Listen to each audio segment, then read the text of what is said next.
Hello, everyone. Welcome to today's town hall. We are live on Zoom, also on YouTube and Facebook.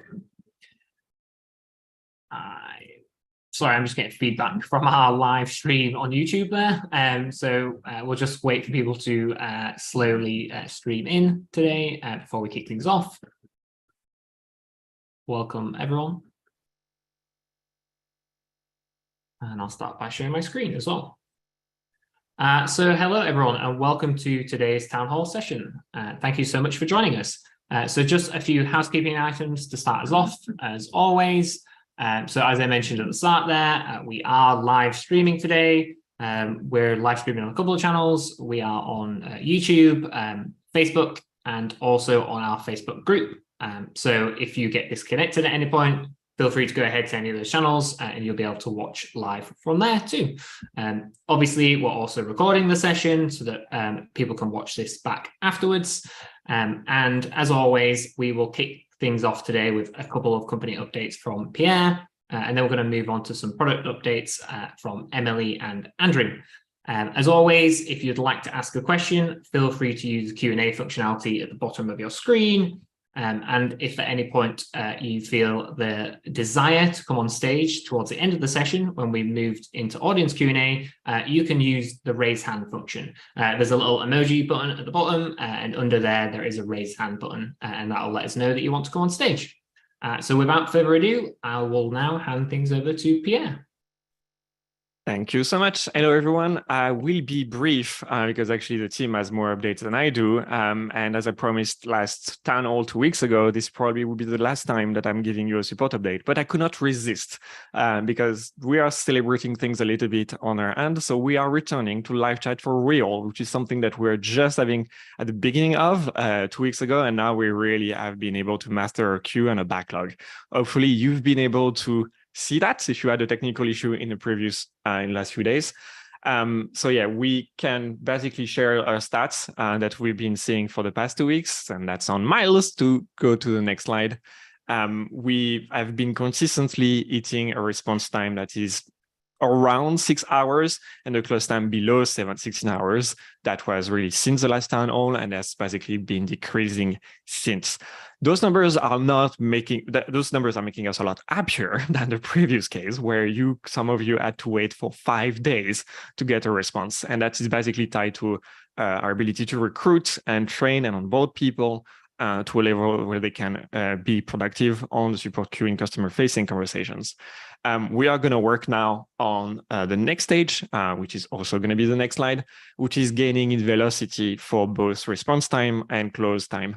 So the ability to resolve a problem with as much effort as we can do, so that you can move on from this as well. So at this point in time, you have the first response time breakdown. So that's really our ability to get in touch with someone that can escalate your request or even provide a first level of answers. Sometimes it's really the only thing that's necessary to get a closure rate, to get a ticket to be closed. So that's what we are going to be working on.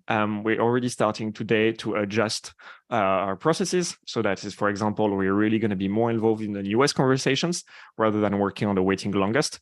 We are splitting the team between US tickets and waiting longest, so all those tickets, so that we can ensure that you get back in touch. So I would probably still want to give you an update next town hall, but that would be really great news, because I really expect that we'll be able to, with some adjustments on our own processes, be able to return to live chat and really give you a response time within an hour. And within an hour, if you're reaching out to us within US time zones in particular, where 90+% of our customers are going to be located.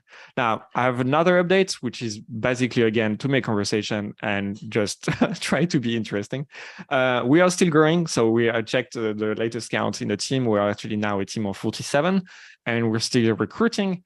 So you will have the pleasure of having 3 more people joining our sales team, growing from 2 to 5. So it won't be just Vera and Brian, and we're looking forward to having them joining. It's been an interesting few months in sales. Is that basically, obviously, the sales team was contributing to a lot of support. Now with support getting fixed, we are getting fixed. We are far more confident in our ability to tackle more of sales task, which is obviously starting to work on adoption of direct, adoption of some AI features, and obviously dealing with the current inbound volume. Vera and Brian are currently at capacity. So that's a really bad thing when you're looking at growing a business, because that means it takes a little bit too long that we would like to book a demo. Sam is our director of engineering, is not here today on the channel because he's also been very busy recruiting for senior software engineers. So we're still looking for 2 people to be joining a team for senior developers. So there is not really a proxy in terms of years of experience, but we're looking for somebody that can be very entrepreneurial, that really is about shipping and deploying value to our customers. We are very aggressively recruiting at this point in time. And yeah, so if by any chance you're a software engineer and you've not applied already, you can go actually on your Hospitable account, click on your little profile picture on your name, and you have a link there to say, we are hiring. And we love to be hearing from you. We have been hiring from customers in the past, and we would love to do it again, especially for software engineers. And yeah, and you would get the privilege and chance of joining Andrew, our director of product, who is now going to be giving you exciting updates about Direct that you would love to hear. Thank you. Andrew, back to you. Thank you, Pierre. Yeah, it's been a week, busy week with Direct. So Miles, can we advance through here? Yeah, last week, our biggest week yet, first one in 6 digits. So we did $107,000 in bookings last week. That was great. We had a host who in 8 days took 12 direct bookings and did close to $35,000 in business. But a lot of that $107,000 is one amazing direct booking host. I think we'll be reaching out to them to try and learn their secrets. But yeah, there's a lot of activity. It's still very nascent, I think, for us with direct, but it's encouraging. We've been on a pretty nice growth trajectory since we started. We also had another first this week. We had our first chargeback, and normally that would not be something that we would want to be celebrating. But in a way, it's kind of fun because it goes at the heart of what we want to do with direct premium. And on the premium side, if you've been listening to these town halls, you know, we talk about being the merchant of record. And even myself, who's been on this team, like I didn't really understand exactly what that meant until we had this first chargeback. And what happened was a host who canceled a booking, or sorry, the guest canceled a non-refundable booking, and they didn't get a refund. So they went to a chargeback. And that host doesn't even know there's a chargeback happening. That's Hospitable that is managing that chargeback. That host isn't going to lose any money whether or not this chargeback is successful or not for the guest. The host doesn't know. They got their booking. It was non-refundable. They did nothing wrong. And the chargeback is on us. So that was a nice experience, I think, for us as a company to realize how important that is and how valuable that is in a product, because there are not a lot, if any, other direct booking solutions out there that will give you that kind of protection on a chargeback. And again, if you're a small host, you do a low volume of bookings, a single chargeback can be damaging for your reputation with whatever payment processor you're using.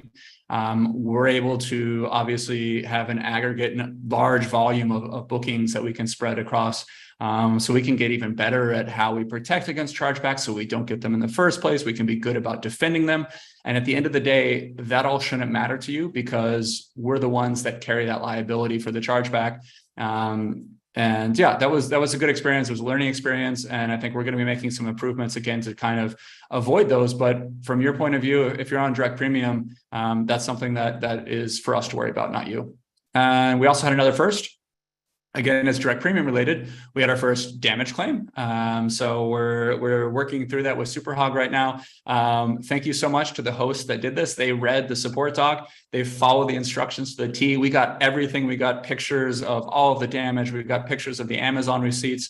We got all everything we needed to make this claim. Screenshots of the communication with the guest, and we passed that all to Superhog, and that claim is being processed as we speak. I think it's a little over $300, and we are excited to get that paid out. So that's something that is part of, again, that direct premium, that every reservation that comes through there, because we are vetting guests, we are getting a verified ID.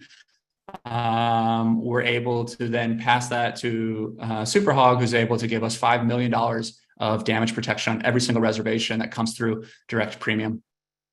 Next. And we'll cover some improvements. I hope my video and audio quality is okay. I'm actually without power here in Italy. Trying not to break a sweat without AC or a fan running. Yeah, hopefully the hotspot is keeping up here. Other announcements from Direct. We did do something that I think maybe came as a surprise to a few of our hosts.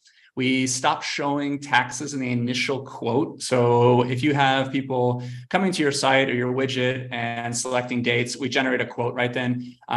We had feedback from hosts that said, hey, when people price shop and they're comparing my direct site to Airbnb, which shows total before taxes, they're thinking that it's not a lot of savings because we were showing all the taxes from the beginning. We checked with a few other hosts. They said, oh, this is a good idea. So we went ahead and did that. And now you're going to see total before taxes. When they get to the final screen, they've entered their credit card information. They get to what we call the review and confirm screen.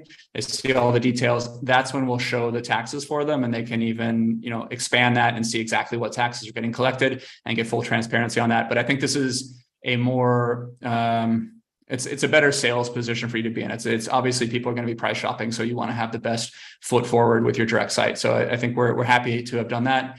Promo codes, we were hoping to have them this week. I don't know if that's going to happen. I just was meeting with the team today, and I think we don't want to be obviously sloppy with it and rush it out. It's probably going to spill into next week, but we hope to have those live for you as soon as possible. That is the big feature we're working on now. That and Google Vacation Rentals, which as of today, I think we've finished the development. So we should be feature complete on the Google Vacation Rentals development. We now have some ongoing audits to take care of. So Google is going to be monitoring that. We still have a solution to build for people using custom sites.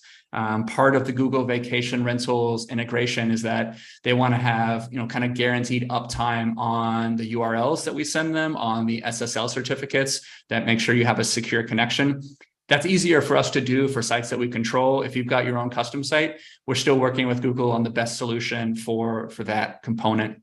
Instant Book we talked about, I think probably in the previous town hall that went live for Direct Premium. And you guys said, hey, why not Direct Basic too? And you're right, there's no reason that we don't. So we'll be turning that on for Direct Basic users soon too. And the direct support team, which we've talked about before, they are out of onboarding now. They are being helpful, and we're now at 7 days a week. So you have every day of the week, you're going to have at least one, if not two, covering. When we have two people on, it's 10 a.m. Eastern to 10 p.m. Pacific. So quite a lot of coverage. We want to be available for live chat for hosts that are having trouble getting set up, for guests that need their auto host verification looked at in the booking process. That has to be a live chat experience. We're going to continue to refine that, continue to make the support team more valuable to you as a direct host. But we've had great progress with that. So we're super, super excited with that. While we're on the topic of KYC, for Direct Premium, I think a lot of hosts have, not a lot actually, but a few hosts have run into a lot of problems getting their accounts verified. We are working through that with the payment processor, but please bear with us. There are some issues, I think, with their onboarding and KYC form. And we are pushing as hard as we can to get those improved. So thank you for those of you that have run into problems, for your patience, for bearing with us. You can escalate things to support, and we will do what we can to help you get through that. And then, the next up features for us, the big features are quotes, meaning you're going to be able to basically create a manual booking for direct when you're talking to a guest over the phone, over email, block the dates, set a custom price, and then generate a payment link that you can share with the guest. And then they can just go ahead and click on that, put in their credit card details, and you're going to convert kind of an offline, off-platform booking into a direct booking. And then the midterm stay improvements that we've talked about before, as far as different pricing components, different tax adjustments to make, as well as payment by installment. So the different things that any of the hosts that are looking at 30-day plus bookings, those are also on our roadmap. So that should cover us for direct. I'm available for Q&A afterwards, but otherwise I'll pass it to Emily for now. Cool. You sounded good. So your hotspot held up pretty well, all things considered.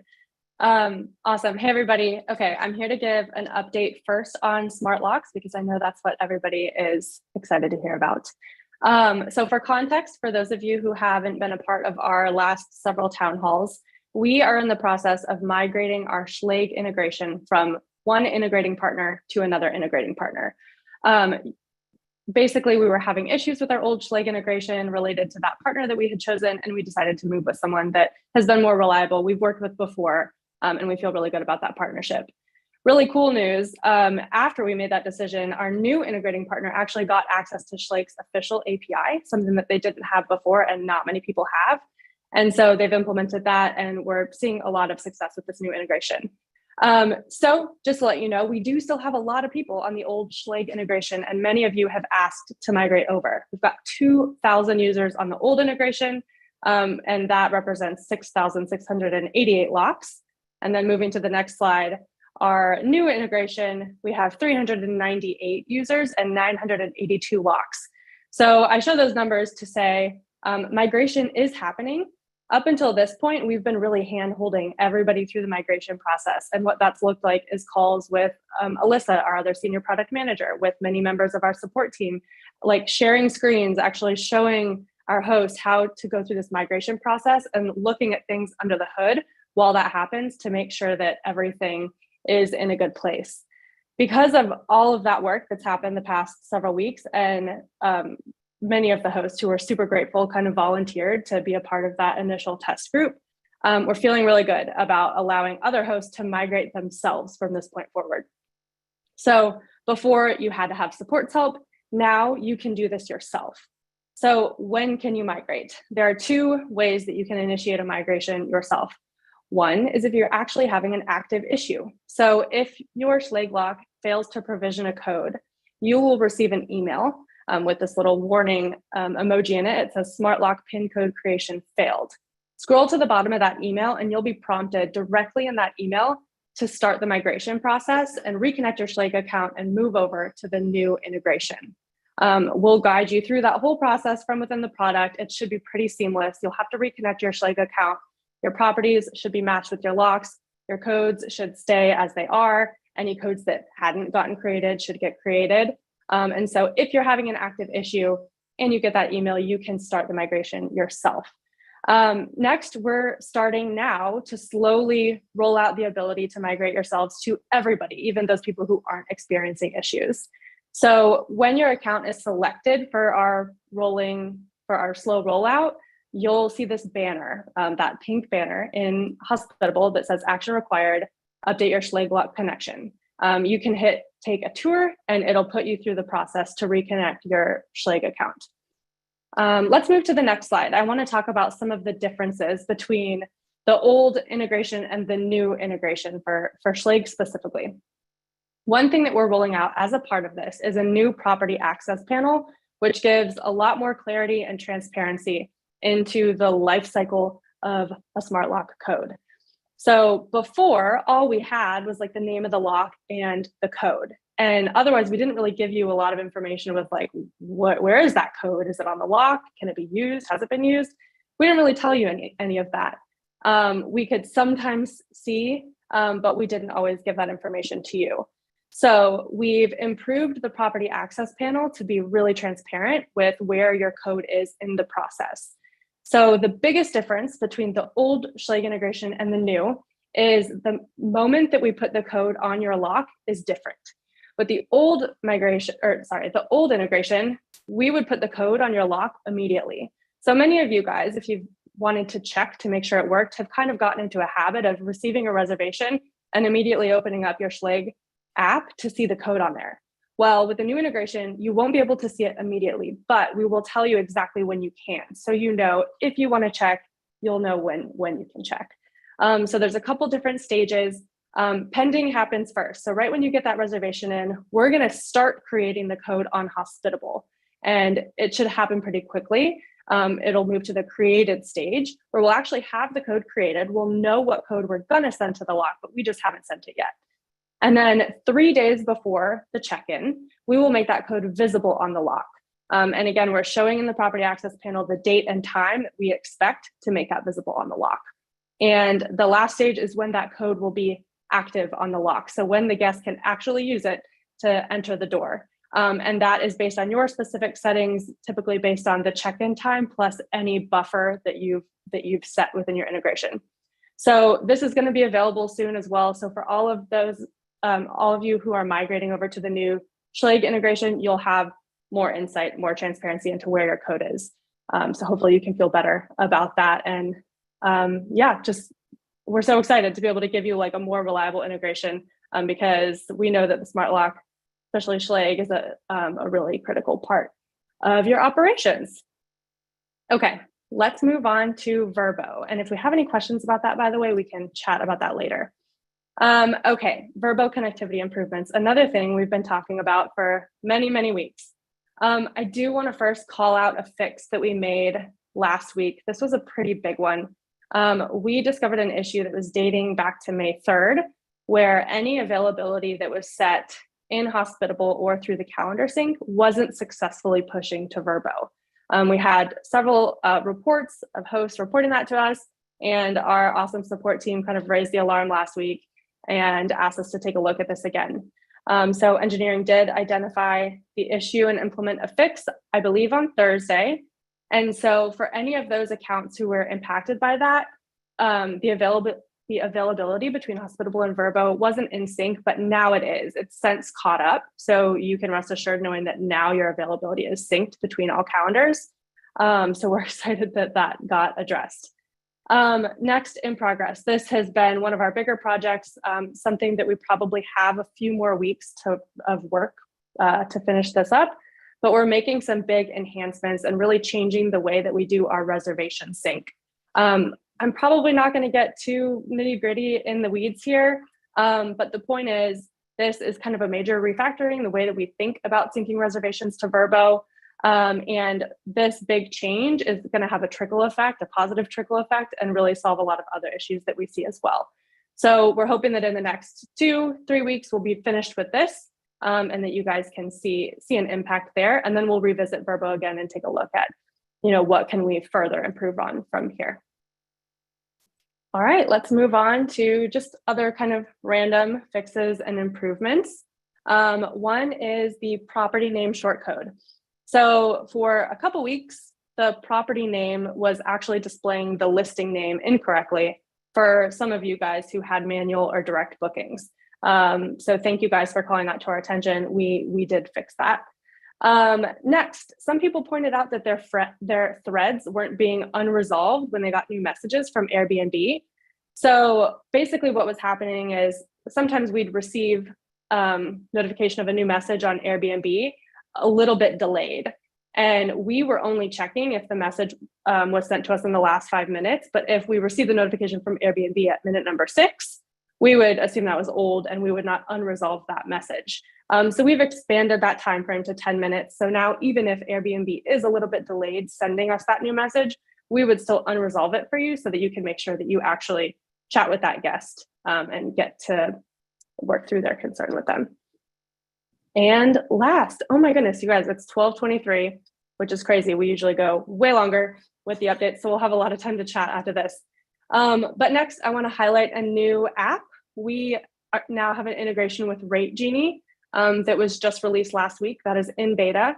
So if any of you are using Rategenie, you can now integrate directly with Hospitable so that Rategenie can dynamically set the pricing on your Hospitable calendar, and we will push that out to all platforms that you're connected with. So speaking of new apps, I don't know if you've noticed, but we've really upped the ante with the apps that we're making available to you guys.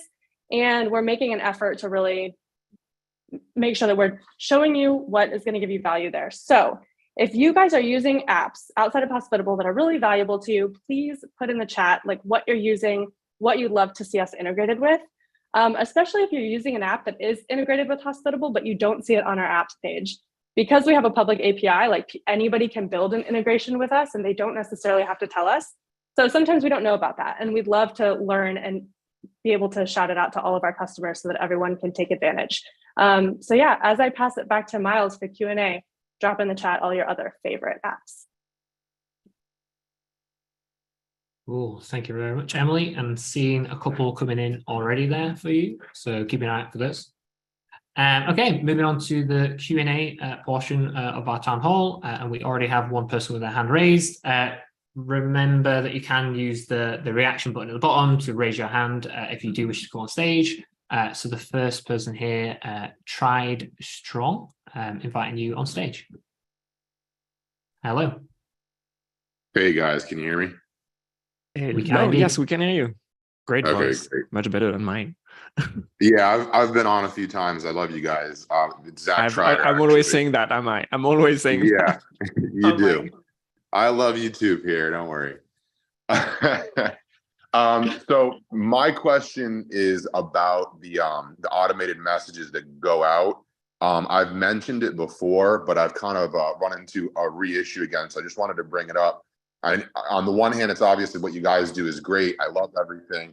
But it's almost made it seem like our job is a little bit simpler than it is, in the sense that I've had clients that think that, you know, just strictly sending out the messages is the whole bulk of managing the properties. So I'm wondering if there's any way to get something similar to how the reviews cycle, where you can have a couple different options.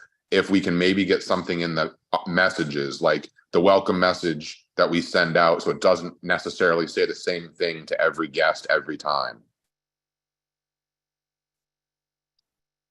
Okay, that makes sense. So basically being able to customize it a little bit to the guest, but you don't want to have to customize it every time. Yeah, like in the reviews that you can do a couple options. So that way it would do two things. Number one, my clients that I manage for don't necessarily think like, oh, he's just automatically sending this message out every single time. It's so easy. Also, when we have return guests, they would possibly get new information, because in our welcome message, we send things like local restaurants that would be nice, or activities going on and things like that. So if I may, I was thinking about the same. Is that basically we now have this ChatGPT integration that is live in the inbox, where basically you can generate any reply on the fly with the content of the conversations, and there will be more features that we're releasing in the next few weeks, hopefully, that basically would help you really trust it with the policies, the specific details of your properties, and more context being carried there. And it seems that basically sending messaging rules is a bit kind of not going above and beyond when we know you can introduce a bit of a welcome message that's going to be more catered more specifically to the guests in the previous conversation. So kind of a heads up. So it's not something that we talked about internally. So Emily and Andrew are, legitimate in, well, maybe there's an adjudication thing that we can think about. But I think that's something that we can do in terms of direction. What I'm thinking about is that having several messaging rules for check-in for the same property is promising to be a nightmare to manage it whenever something is changing, unless you have to use into really like features like custom codes across multiple rules, which basically is not really a solution for that type of workflow. So what is, am I in the right direction, or am I in the wrong direction, thinking that you probably would want to personalize messages a little bit more to the guest, but keeping the check-in instructions solid? Yes and no. I mean, We've kind of done that. We've definitely been using the Chat GPT feature, which has been really great to an extent. It does seem like sometimes it's pulling in information that doesn't apply to the property. Like, I don't know if it's picking it up from another one of our listings. And that really has been great. And we've loved that addition. I'm more getting to the point, like, for example, the day after our guests check in, we send a message just saying, how's everything going? And then in that, we send them one or two restaurants that we recommend, for example. And it sounds great, but when we have either a return guest, or I have a client that's getting booked often, and they eventually realize that, it's the same message, they think, oh, I can just do this myself. And they end up, trying to go do it themselves. And then they realize that there's obviously a lot more to that point. There's a few more things. It's not just just pressing send. Thank you for the feedback. I think that's something we can talk about internally, and will be exciting to work on basically how we can have the messaging rules that go above and beyond for the experience to your guest. Already have a few. I think the product team here would have a few ideas on how that could work. But yeah, we'll stay tuned. I think obviously we want to be leading on AI, so that's one of the things that we need to think about. Okay, yeah. I mean, overall, what you guys do is great. I'm obviously super ignorant to the programming stuff, so my simple actually, the AI part is thought you can just apply the same code that is used for the reviews and do the same thing. I don't know if it's that simple. Yeah, it's not so much the engineering, it's making sure that you're going to be happy about it. And I don't think you're going to be happy about managing five reviews. That's fine. It's always the same purpose. It has a very specific use case. More messaging rules for check-in. You're going to be, it's too error prone. But Andrew wanted to add something.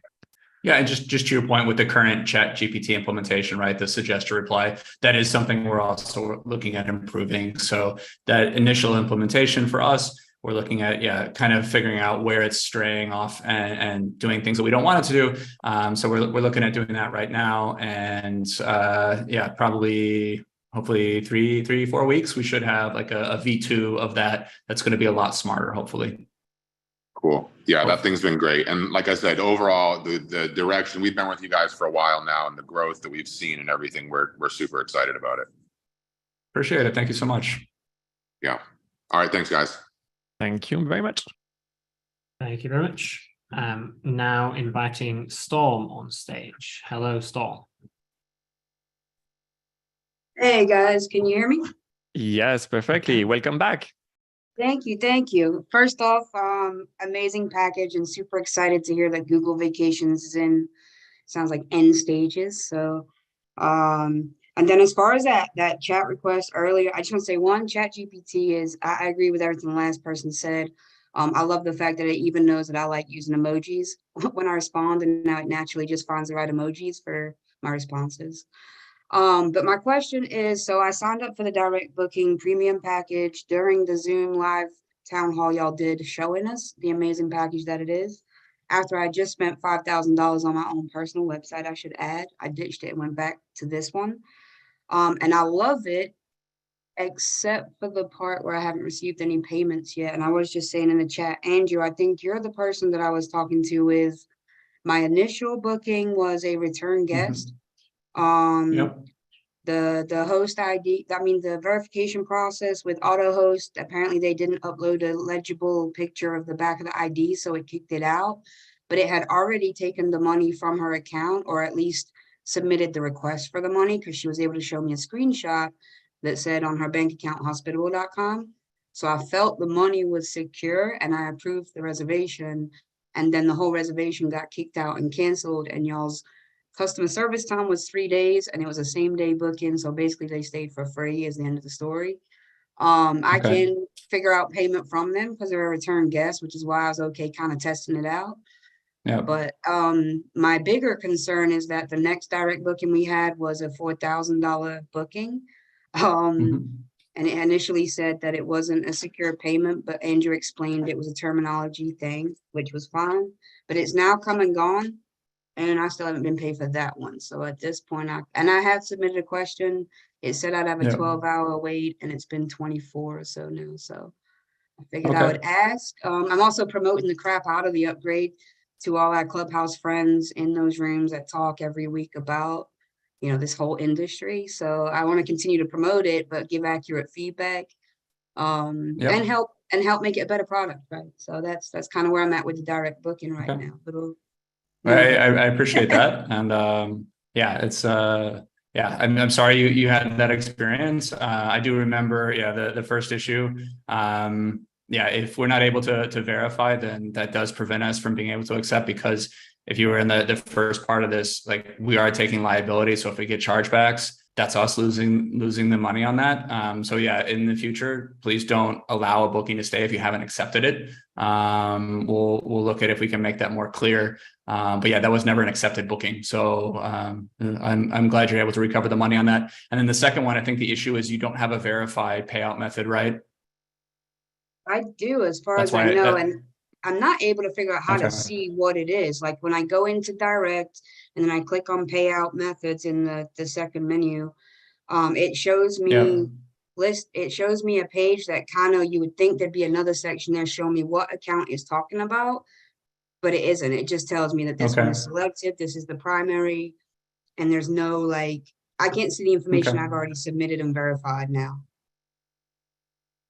Okay, Storm. Let me jump on the back end as soon as this town hall is over, and I'll get back to you on that. I'm sorry you had to wait so long. But yeah, it's tough for me to debug live right now. But my guess is if until you have gone through the KYC process, if you see like verification required on that payout method, then we're not able to pay out. The money would be there. It just won't pay out until you finish that KYC. So I'll jump on the back end, take a look at your account, and get back to you right after this.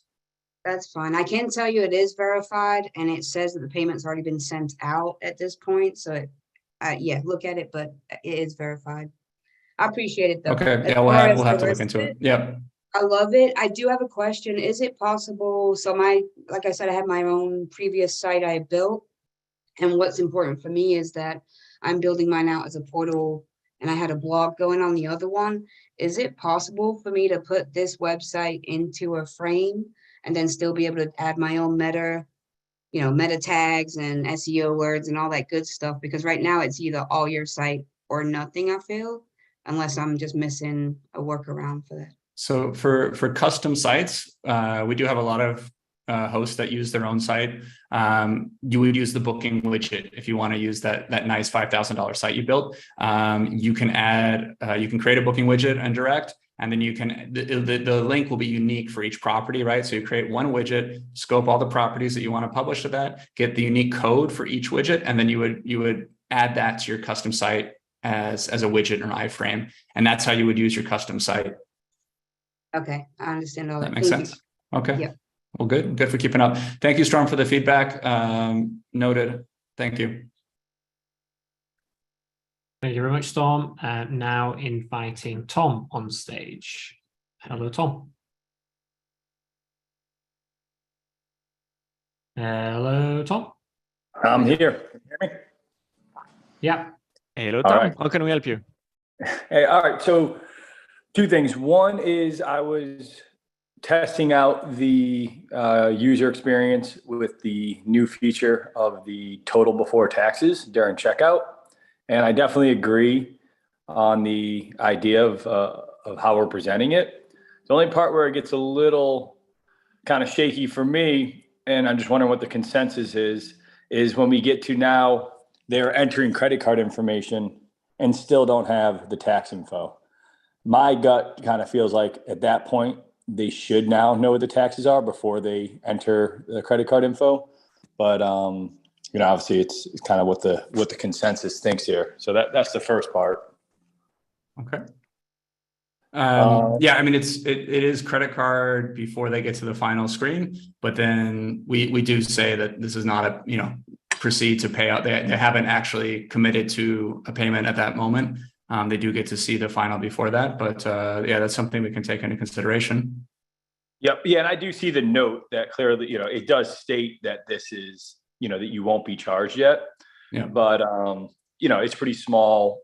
And I just think as someone's entering the credit card, they could have just some reluctance to do so because they don't know the actual total that's going to be charged, even though technically they're not being charged. So that's the only concern there. The other thing is, it's kind of similar topic with the checkout journey. Are you guys considering tracking this journey? I'm used to working in systems like checkout systems to where we are able to have pixels in there and know where they are at in the journey, where they stop. So a great thing to know is someone that filled out the guest details, billing address, but then stopped at payment details. And then we have the ability to follow up and target those people to encourage them to come back and book. There's a lot of there's just a lot of what would be lost money that gets picked up quite frequently having that ability. So I don't know if you guys are thinking about doing that. It wasn't at the top of our list, but that's great feedback. Definitely. Thank you. Okay, thanks. Thank you, Tom. Thank you very much, Tom. Now inviting Monique on stage. Monique, hello. Can you hear me? Yes, we can. Okay, perfect. Okay, so I have two questions. One is easy and the other one might be a little more complicated. I've brought this one up a few times to the team. I just want to know if you guys are really aware and working on it. There is an issue with the primary host custom code where it is deleting out part of the first name. Let's say, for example, the first name of the host is Jack and Jill. It is only showing Jack. Is this something that's on your guys' radar? Because it's been annoying me for quite a few weeks. Yes, that is on our radar. Originally, we got the information from Airbnb in a single field. So it would have like the first name and the last name in one field. And so we would cut off the last name. But then they changed things and updated it to now give it to us in separate fields. So we're just looking at the first name, but we're still cutting off anything extra. So yes, we're aware of that. And we do have an issue out to get that fixed. I do the same thing. I'm a host and I have myself and my husband's name and my first name. I would like it to both go through. Yeah. Okay. Okay, perfect. Just wanted to ask about that. Because it is annoying, but I know you guys are on it and you guys are great. Okay, and then I have another question, kind of piggybacking on what Storm was saying about making you guys a better platform and, you know, just kind of how we love you and, you know, you guys are great at everything that you do. But I do have a question about length of stay discounts. So, sorry if I'm going to ramble here, but there is that great length of stay discount that is offered through Price Labs as a feature for channel managers that are connected. And I don't know if it's just for channel managers that are connected with the full API integration with Vrbo, or if there's other ways to get this connection. But do you guys have any plans to maybe enable this feature through Price Labs or any other pricing software where we can have a length of stay discount that is more customizable, not just doing the monthly or the weekly, because Vrbo only offers the monthly and the weekly discount, and same thing with Hospitable, right? You guys only have the monthly and the weekly. But if we want to do maybe a 2, 3, 4, 5, 6, 7, well, 7 they do because that's a week, but like 8, 9, 10. Are we able to, do you guys have that in the plans to offer that kind of feature through a pricing software like Price Labs, since Price Labs is already set up to do that with other channel managers that are connected a certain way? I know Andrew or Emily might be able to speak to this better than me, but yeah, we've heard it from other hosts. It is something we've logged in our backlog of a feature that others would like to see. So we don't currently support that, but I'm hopeful that one day in the future we can. Not promising that, but it would be great because we do hear a lot of other hosts want that. Yeah, I mean, because it seems like if that feature was able to be enabled, that would even help with everybody asking about the direct booking site as well, having those multiple day discounts, right? Yeah, so we do again, see, yeah. Sorry no, for yeah, cutting you off, but I think I want to hear from you, Pierre, for sure. No, I mean, I won't have anything more to say than what Jen just said. I just basically, Jen, in the background, basically I've been sharing the issue that's documented where your intercom tickets have been linked. So we're familiar with that. What we're talking about is that currently we do support weekly and monthly discounts. Right. So for exclusive for those, what you're advocating for, I'm open about it if we can make it happen. It's more of a resources thing than anything else. There may be technical consideration as well, of course, but is that basically if you have booking 2 nights, I see you don't have a discount. If you're booking 3 nights, you're having $5 off or 5% off. If you're booking 4 nights, you get so something like that. So that's that's interesting. I would love to support it. It just my gut feeling is that I don't know exactly where to put it in the product. So we have to create a lot of space to have those more customization. But I also, just like you, appreciate that can be very appealing as we're developing more direct features and basically working across channels and working on direct. It's the kind of thing that will compel us over time to add those features that are more like PMS class channel management. Our challenge is, we want you to keep loving us, And that with the thing that you would love us, the things you love us for, and that's basically a product that is easy to use. And we don't, there's basically that introduce a lot of constraints as to how we make it happen and for who exactly, because it's not necessarily a feature that should necessarily, I want to say should, because that's my paternalistic approach to things maybe, but just I don't think it's a feature that has to be put necessarily in everyone's hands, because it can create a lot of errors. It can be absolutely valuable for a property manager that knows how to use those things to insight, to have more two-word guests for staying longer. But I don't think that would be something valuable across all of our user base that are not necessarily on this call and would just basically find a problem in adopting that kind of feature. That's the kind of thing that we think about around those more sophisticated pricing rules. Yeah, I mean, I hear. But yeah, ultimately we will have it. It just, I don't think we have a roadmap, or we don't have a discussion about it. We've logged it so far. I think we have 2 tickets that have been logged about supporting this length of stay. Can definitely see the value. It just it's just basically, where do we put it? How do we make it happen and make it work across so many different channels? Right. I hear what you're saying. Sometimes more tools can be scary, that people can make mistakes or they won't use it. But I see, like in the chat right now, somebody's asking about length of stay discounts for direct booking, and I've seen people ask about it for same thing for Vrbo, like, how do we get that multi-day discount?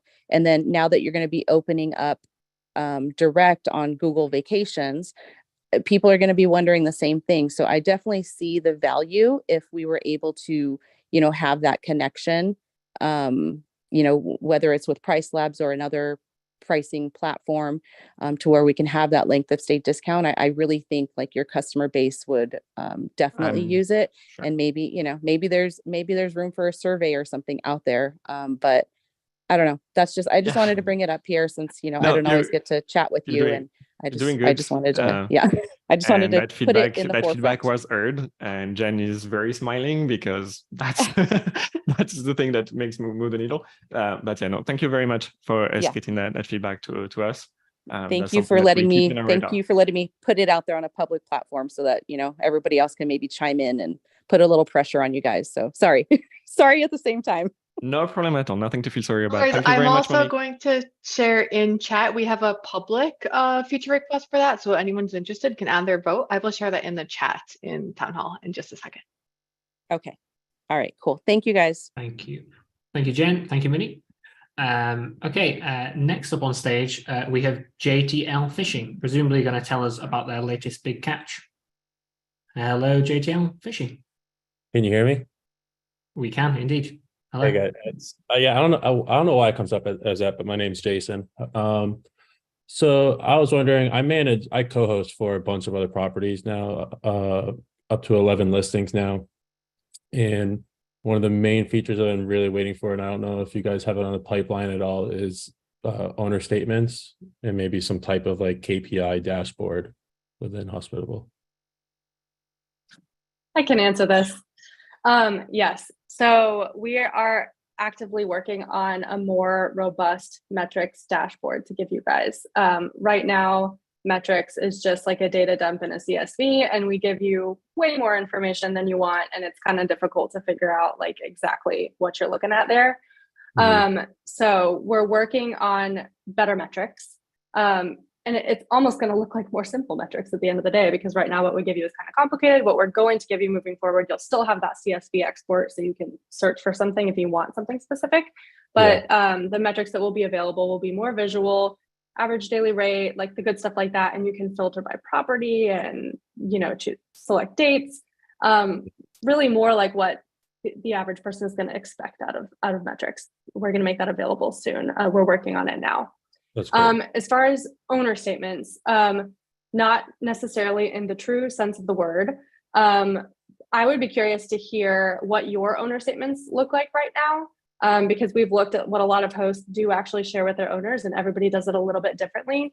And we think that metrics might get most, if not all of the way there, depending on what it is that you share. So if you don't mind, if you could reach out and share an owner statement, we'd love to look at it and see if metrics will help solve that need, or at least get you most of the way there. Yeah, I mean, how I've seen it done on some other PMSs, like you can create a formula, because, you know, obviously everyone's management is going to be different, whether they charge off gross or, you know, actual money received, and if they include the cleaning fees or not in their management fee. So that's how I've seen it done. And it would be awesome if we could have some type of formula, and then it just like spits out a PDF to basically give to the owners. Right now, I export the CSV file and I doctor it up and make it look a little bit more prettier, because like you said, it has like all that extra data on there that they definitely don't want to see. And I basically send that to them in like in a QuickBooks invoice and attach it. So that's how I'm currently doing it now. Yeah, that doesn't sound like a huge ask. I think where we've been scared in the past with owner statements is, you know, people want us to be tracking expenses and things and that's just not our platform. So yeah, I think we'll get you a lot of the way there with the next metrics update. But yeah, if you do want to share what exactly you're doing now, that would help us, because that a lot of metrics stuff has been designed. It's not actually in development quite yet. We've got it scheduled, so you could still have a chance to influence kind of where that goes. Yeah, I'd be happy to work with you guys on that, because I do work with a lot of different owners. So thank you, Jason. Thank you. Big fan. Love the product. Cheers. Thank you very much. Okay, now inviting Ingrid on stage. Hello, Ingrid. Hey, can you hear me? We can indeed. Hello. Hey, so I think my primary question surrounds the direct booking side of things, and Tom actually really hit the nail on the head a minute ago with his questions, like the big one being when you're checking out, the taxes don't show up, and because on the back end. So for me, how I was using it is I was trying to match someone's booking, including taxes, to transfer them onto direct booking. And it was kind of a guessing game. So I had to like develop this spreadsheet and estimate what my taxes were going to be. And which of course, direct booking works with a third party to calculate all that. So that seemed like a lot of work. And then I was still off. So I got to go back to the client now to collect extra payment. And then that's a whole nother thing. So I think, I really think that, yeah, if as part of a normal checkout process for any website, you know, taxes and all fees are going to be calculated ahead of time. I don't know if that, to Tom's point, could be added in on the front end, because that's just a normal checkout process thing on any platform. Yeah. I think. Yeah, I think there's a misunderstanding. Like the taxes are being presented to the user before they complete the checkout, and they are being collected according to the calculation. All we did is we matched what Airbnb does, in the sense that when we present you the quote, we present it total before taxes. And then as you give us your guest information, your address, your credit card, we give you a review and confirm screen where you accept the terms and condition, you accept the cancellation policy, you verify your dates. And at that point, we are showing you all of the taxes that will be collected if you decide to confirm and check out. So that is happening. I know there's a little change in the UI recently, but those taxes are all there. They're all being collected. Yeah, no, I know they're being collected, because when I go in after they confirm the booking, I can see all those figures. I guess it would just be helpful on the host side. If, like in this case, I was really trying to match what they were paying on another platform. And I was like, so I had to create this spreadsheet. And then again, I was off. Understood. Yeah. So we do have a ticket. We're showing you taxes in the details for your reservation. The only thing we're missing from, like, when you get a booking and it goes to the inbox and you click on that details, we'll show you all the taxes we collected. Yeah. The only thing missing from there is the guest service fee for premium, which would allow you to have then the total paid by the guest. And that's totally on us. We need to fix that. That should be there. It's not. We have a ticket for that. But you also have like a metrics tax export that you could use. You have, where else could you see that? Ultimately, I'm sorry. Are you looking, Ingrid? Are you looking for a calculator to calculate the difference between what Airbnb would take and what a direct booking website would cost the guest? Yeah, essentially. So like my guests say they paid a total of $2,500 for 3 nights to stay at our place, and so I wanted to basically match that. And so it was just or I wanted to give like, say, a $50 discount because there's some effort to like move them over. It was like, we were with booking.com and that's a whole hot mess. So that's really what was happening. And I was like, okay, I'm going to give you guys a $50 discount. Cool. But it was hard. And I went to school for accounting. So good to know. And you're looking at calculating taxes. So Andrew really wants to have you as a best friend.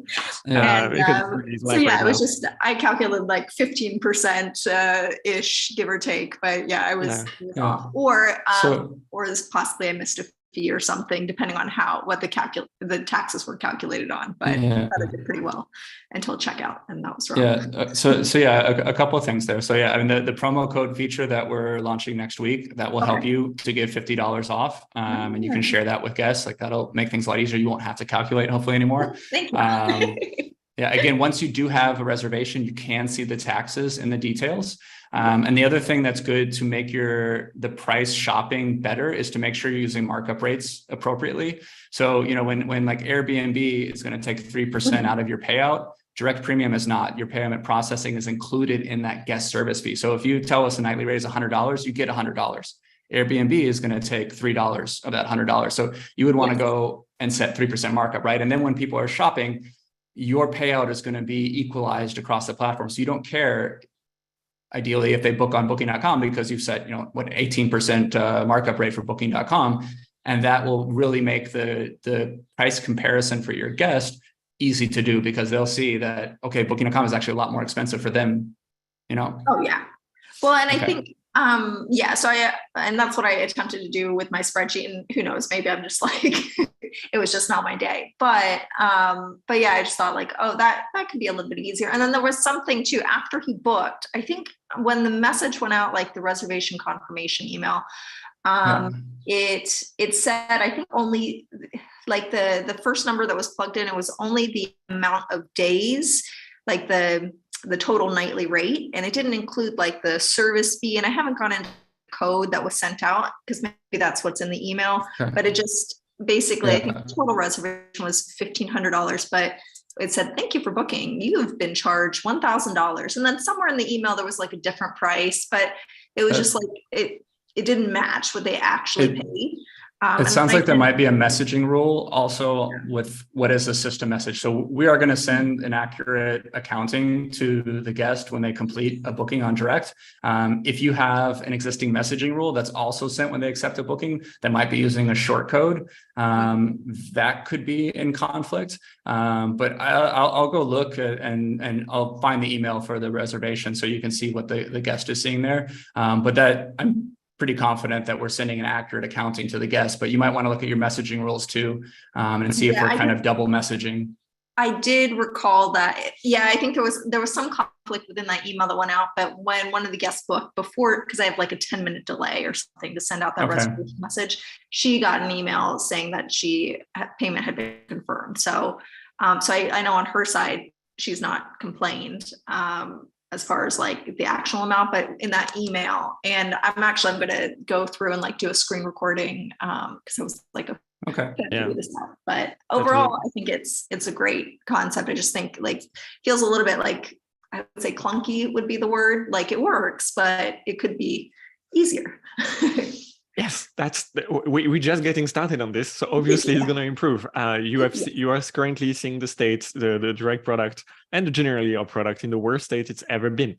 It's only going to improve from there, and we're solving issues like that. So thank you very much, Ingrid, for bringing that up. What I do note, we need to do better on the price transparency. So basically communicate that in our reservation details about the total price paid by the guest. So that can help you reconcile and communicate with guests, of course. And I think Andrew and I talked about something about a calculator. What we had an idea, and I don't know exactly how that's going to be compliant from a legal terms of service perspective, but basically offering the guest a chance to basically compare how much a reservation will be costing on Airbnb, on Booking, on Vrbo, on different listings where they can find that property. Direct will always beat on cost. And thank you for bringing it up in terms of a calculator to see what it would look like.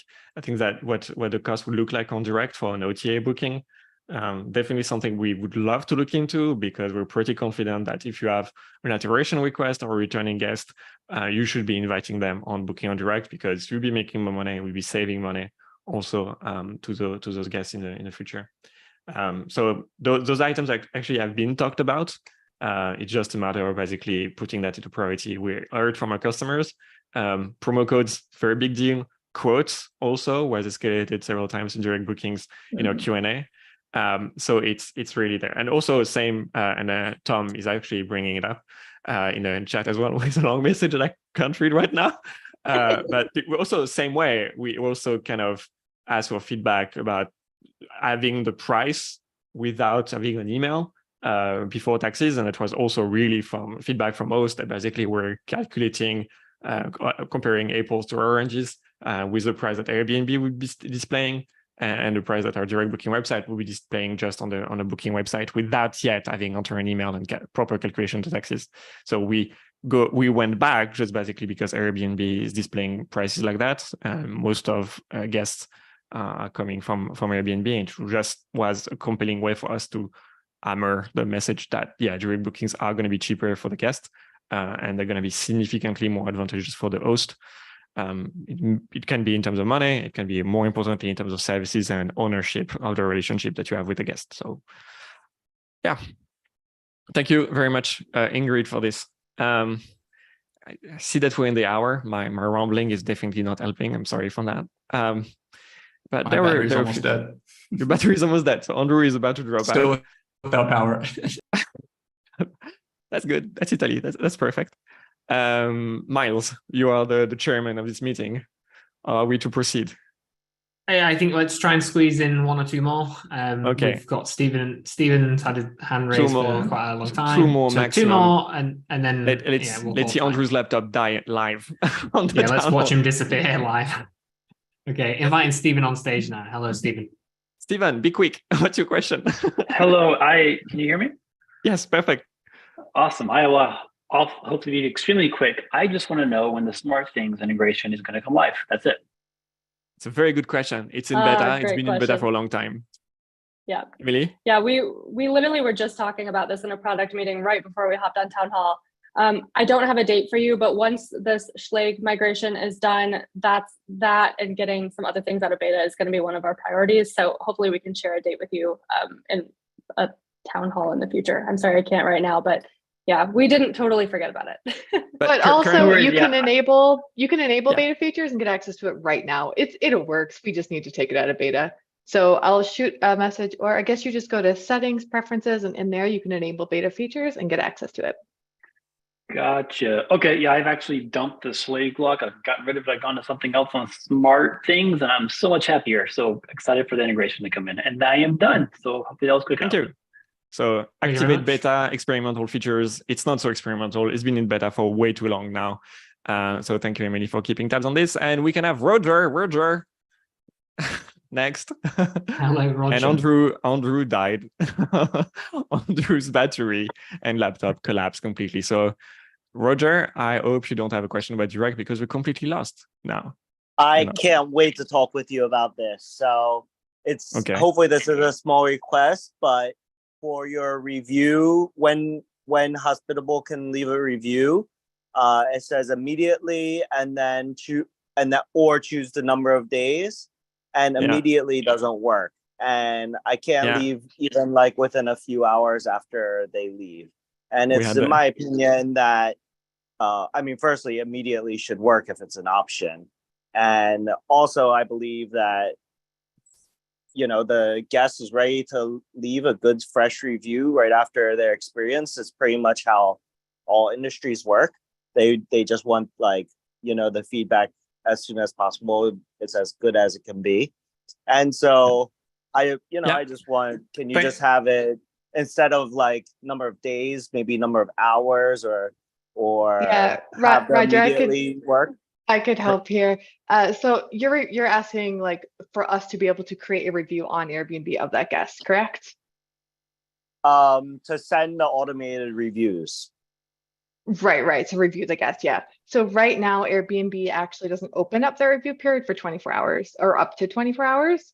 And we right now wait for that review period to open before we can actually generate that review. So we're technically limited on that. We do have a feature request in for us to be able to kind of like create a placeholder review so that when Airbnb opens the period, we can actually create that review. But that's not something we can do right now. So that's why. Sorry, Jen. I don't think it's even about I believe that's quite wrong. I think it's not. No, that would help, and that would really facilitate Roger's request. But what you want is basically for us to fix the bug, because currently there is an option to send immediately, and you can't actually do something immediately upon creation of the Airbnb review. And why is that? Because we've been beat in the past pretty severely with customers who were just like you, Roger, wanted to send a review super fast, and for some reason there is a curse on Hospitable hosts that do that. Within literally 3 weeks, your house is damaged by a bad guest, and you literally have the cherry on top, where you will be posting a correct and excellent review just at the moment of checkout, where that host is also fresh or leaving some kind of bad review that for any kind of made up reason. And so that's why I intervene and say, no, we can't have that sent immediately, because what if your house is trashed, your cleaning person that have not checked it, you have maybe no contact with this kind of guest, and that's what that was the thinking behind. But I think I talked about that with Emily there was a thread with the team on this. So definitely we can make it fast, but honestly there's going to be a conversations like screens to really confirm and tell you that if you want us to send the automated review immediately, we will do exactly that on 100% of the guests. They will be 90-95%, well, that's totally fine.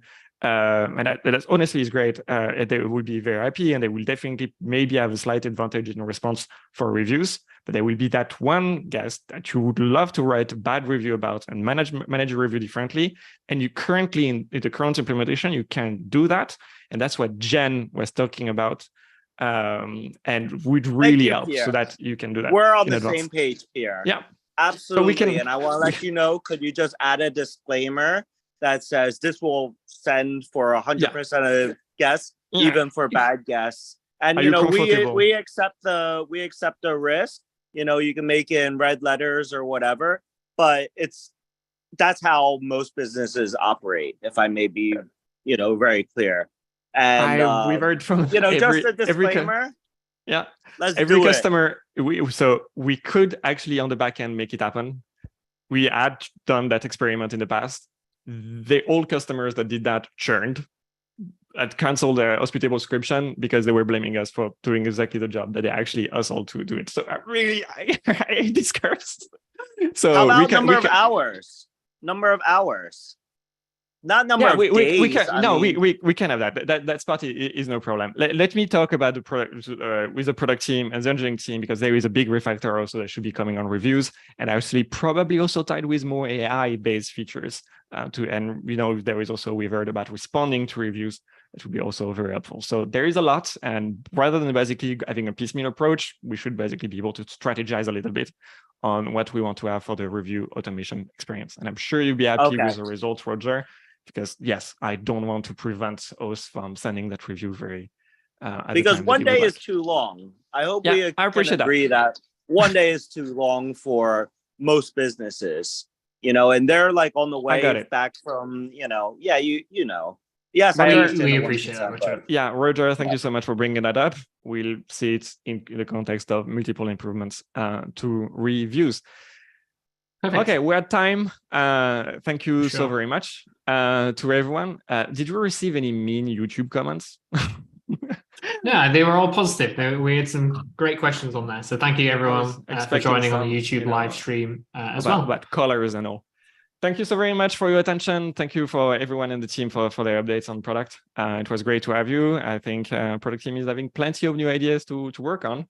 Just need to recruit more engineers. And if you have a friend that knows about Laravel, please send them our way, please. Thank you so very much. See you in 2 weeks. Thank you, everyone.